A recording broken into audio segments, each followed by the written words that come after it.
अब यो चाहिँ हाम्रो फ्ल्याक्सिड ओइल भन्ने छ। यसले के गर्छ भने हाम्रो शरीरमा बढेको कोलेस्ट्रोल छ नि, जो हाई कोलेस्ट्रोल, त्यो कोलेस्ट्रोललाई सुन्ने गरिदिन्छ। बोसो हुन्छ नि, हामी त्यो बोसोलाई पिगाल्दिन्छ। अब यसले कसरी पिगाल्छ त म तपाईँहरूलाई डेमो दिन्छु। सर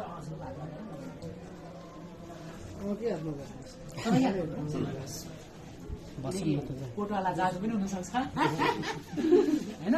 अब हेर्नुहोस्, यो थर्माकल हो, यो हाम्रो फ्ल्याक्सिड हो, यसलाई आलसको तेल पनि भन्छ होइन। यसले कसरी काम गर्छ भने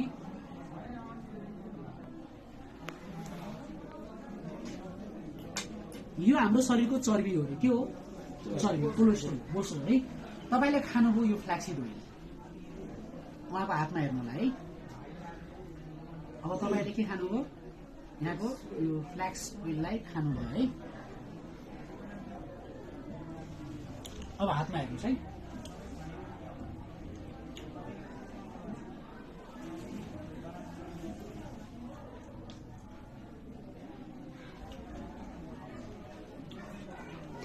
के फरक लाग्दैछ?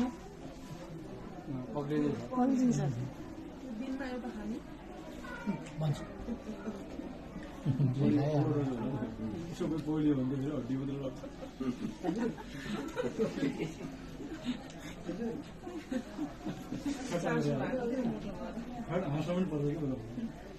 हेर्नुहोस् के छ उहाँको हातमा।